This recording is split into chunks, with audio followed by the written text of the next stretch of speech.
დღესაც ტრადიციულად თბილისსა და რეგიონებში არაერთი აქცია და მსვლელობაა დაგეგმილი რეჟიმის გასაპროტესტებლად საპროტესტო მარშს აწყობენ კურიერებიც, ისინი ჯანდაცვის სამინისტროსთან იკრიბებიან და საქალაქო სასამართლომდე გეგმავენ მსვლელობას. კურიერები საპროტესტო აქციებზე დაკავებულების, მათ შორის მათი კოლეგის დაკავებას აპროტესტებენ და ყველას გათავისუფლებას ითხოვენ. ირაკლი ბახტაძე ჩაგვერთვება პირდაპირ ეთერში და გვეტყვის რა ხდება ადგილზე. გისმენ ირაკლი.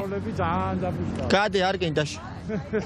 ჯანდაცვის სამინისტროსთან სხვადასხვა კომპანიის კურიერებმა უკვე დაიწყეს შეკრება, მას შემდეგ რაც აქ უკვე მოიყრიან კურიერები, თავს ამის შემდგომ უკვე დაიწყება მსვლელობა თბილისის საქალაქო სასამართლოს მიმართულებით, მსვლელობა იქნება მოტოებით, ეს არის მთავარი პროტესტის ფორმა, რითაც ისინი გააპროტესტებენ მითვისებულ და გაყალბებულ არჩევნებს, რომელიც 26 ოქტომბერს ბიძინა ივანიშვილის მთავრობამ ქართულ ხალხს მოპარა. მოთხოვნები ბუნებრივი არის უცვლელი, ეს არის ხელახალი არჩევნების ჩატარება და იმ პატიმრების გათავისუფლება, რომლებიც ამ დრომდე პატიმრობაში რჩებიან, რომელთა წინააღმდეგად შინაგან საქმეთა სამინისტროს თანამშრომლებს არ აქვთ პირდაპირ მტკიცებულება, თუმცა ამის მიუხედავად საქალაქო სასამართლოს მოსამართლებმა სრულად გაიზიარეს ბრალდების მხარისა და საგამოძიებო უწყების თანამშრომლების შუამდგომლობები და ახალგაზრდა ბიჭები, რომლებიც აპროტესტებდნენ ხელისუფლების რუსულ რეჟიმს რუსთაველის გამზირზე პატიმრობაში გაუშვეს. დიდ ნაწილს სისხლის სამართლით ჩადენილ დანაშაულს ედავებიან და ძირითად შემთხვევაში მათ რამდენიმე წლით მოუწევთ პატიმრობაში ყოფნა, იმ შემთხვევაში თუ ამჯერადაც გაიზიარებენ საქალაქო სასამართლოს მოსამართლეები შუამდგომლობებს,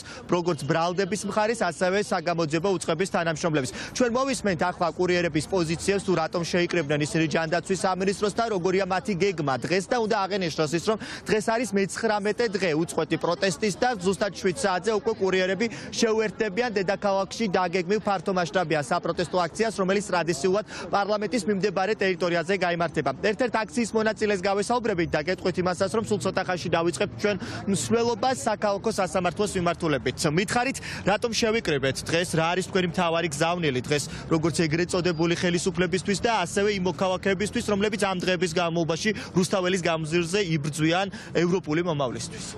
დღევანდელი შეკრების მიზეზიც არის იგივე, რაც ბოლო 2 კვირის მანძილზე ამ რეჟიმის უკანონო ქმედებები, კონკრეტულად ეს შეკრება ემსახურება აპროტესტებს უпростоრედ უკანონო კურიერის უკანონო პატიმრობას ამ უკანონო ხელისუფლების და რეჟიმის მიერ. მე არ ვარ არც ერთი კურიერული სამსახურის წარმომადგენელი, გავიგე რომ მოტოების მსვლელობა იყო და უერთდები უბრალოდ მოტოტრანსპორტის მსვლელობას.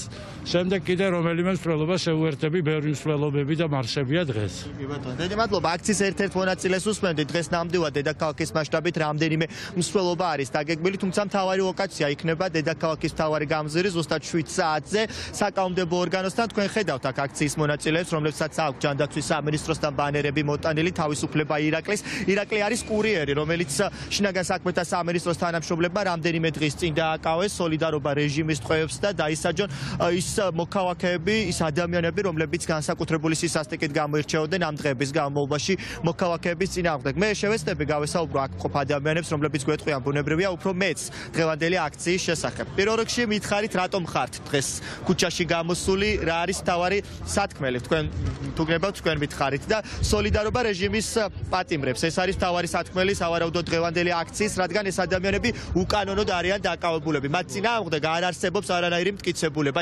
თქვენ რა პოზიცია გაქვთ? რატომ სურს ბიძინა ივანიშვილის ეგრეთ წოდებულ ხელისუფლებას, რომ ახალგაზრდები ყავდეს ციხეში? დაშინების ყველაზე აქტიური ტაქტიკა არის, ამით თulis რომ დავშინდებით, მაგრამ ჩემი აზრით აბსურდი არის. მეტი არის თეატრი არის, არ ვიცი, არ მგონია დიდი ხანია წეროს ამ თეატრს გაგრძელება. ყველა ვინც უსამართლოდ დაჭერილი არის, ცოტა ხანში მალე გამოვა გარეთ. და ვისაც პასუხი მოსთხოვი აქვს, იმას ნამდვილად მოეთხოვებათ. დიდი მადლობა. მე გავესაუბრები სხვა კურიერებსაც, თავისუფლება ირაკლის. ირაკლი არის ის ადამიანი, რომელიც რეჟიმმა რამდენიმე დღის წინ დააკავა, რომ შევახსენოთ მაყურებელს, თუ გაქვთ ინფორმაცია, რას ედაობიან თქვენს კოლეგას და რა არის თავარი მოთხოვნა, რის გამოც ქუჩაში გამოხვეწ. ჩვენი თავარი მოთხოვნაა, რომ განთავისუფლდეს ჩვენი კოლეგა ირაკლი, რადგან ეს არის ნაცების და ქოცების ადამიანების რაღაცა თამაშ ეწირება იქ ხალხი რა და რეალურად თუ ვინმეს დაჭერა უნდა დაიჭირონ ზუსტად ის ადამიანები ვინც რევენ აქ სიტუაციას რა იქ ბევრი ხალხი არის მშვიდობიანად გასული და ამ ვიღაცების თამაშ ეწირება მე მშვიდობიანი ხალხი რა ჩვენ ვერ მიჯნებით არც ნაცები ვართ არც კოცები ვართ ანუ პოლიტიკა არ გვაინტერესებს ჩვენ ვართ შრომელი ადამიანები რომლებიც ამ ქვეყანაში ვართ გამწარებულები აი როგორ არ შეიძლება რომ 2000 ლარი ქვეყანაში გეყოს რა ყველაფერი გაძვირებულია და აი ამაზეა საჭირო ამოღება ხმის და არა იქ ვიღაცა ვინც არ უნდა მოვიდეს ჩვენთვის იქ არავინ არ მოდის რა ყველა არც ერთი ინსტიტუტი არ არის თავისუფალი ვისგანაც სიმართლეს ჩვენ გავიგებთ რა ყველა ნაყიდია ყველა ვიღაცის მხარესაა და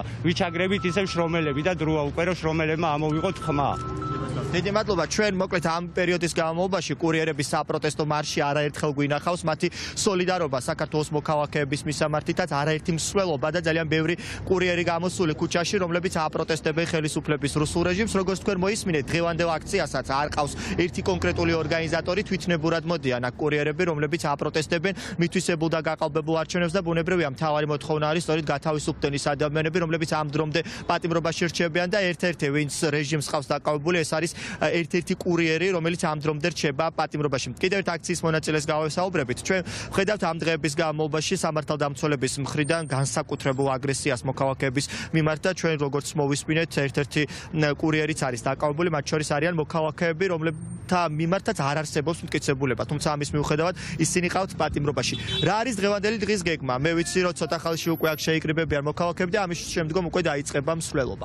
მოკლედ ჯანდაცვის სამინისტროში შეკრება მოხდა იმიტომ რომ შემთხვევით არ მოხდა ეს არის გარკვეული სახის მესიჯი ჯანდაცვის სამინისტროსთვის მას შემდეგ რაც ჩვენს ქვეყანაში წამლავენ და ფიზიკურად უსწორდებიან დემონსტრანტებს ერთი განცხადება არ გაუკეთებია ჯანდაცვის სამინისტროს ამასთან დაკავშირებით ამის შემდეგ მსვლელობა იქნება საქალაქო სასამართლომდე ჩვენ გვახსოვს კურიერების ხმამაღალი პროტესტი მარში და მათ შორის ახლა ადამიანი რომელიც 19 წლის ირაკლი მიმინოშვილი რომელიც დაკავებულია და ემუქრება 4-დან 7 წლამდე პატიმრობა და რაც ხდება ამ ქვეყანაში სრულიად სიტყვის მნიშვნელობით შესაძლოა შეფასდეს როგორც ანომალია და ის არც ერთი ტიტუშკა, არც ერთი პოლიციელი არ დაუკავებია და 300-ზე მეტი დაკავებული, დასახიჩრებული, დაზარალებული ადამიანი ყავს, თანამოქალაქე ყავს და ისაც ხდება არის ანომალია, ეს უნდა შეწყდეს და საბოლოო ჯამში სისტემამ უნდა შეწყვიტოს ძალადობა ხალხზე.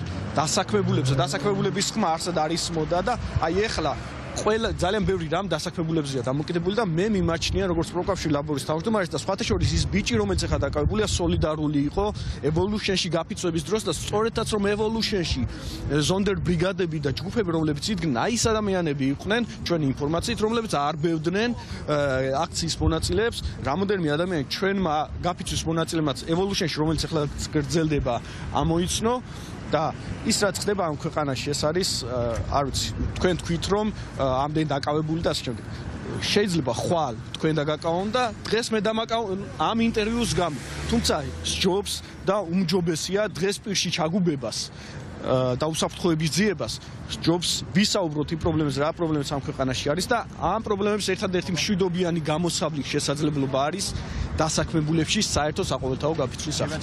მადლობა. ჩვენმა რესპონდენტმა სწორად აღნიშნა მართველმა პარტიამ განსაკუთრებული მობილიზება მოახდინა ამ დღეების განმავლობაში ეგრეთ წოდებული ზონდერ დაჯგუფებების რომლებიც სასტიკად უსწორდებოდნენ აქციის მონაწილეებს არც ერთი პირი ამ დრომდე არ არის იდენტიფიცირებული როგორც ჩანს ჯერჯერობით არ არსებობს პოლიტიკური ნება რომ მოხდეს ამ პირების იდენტიფიცირება და შემდგომში დაკავება. მსვლელობა სავარაუდოდ რამდენიმე წუთში დაიწყება და ბუნებრივია მაყურებელს ჩვენ შემდგომ გამოშვებებში მოვუყვებით უფრო მეტ კურიერების პროტესტის შესახებ.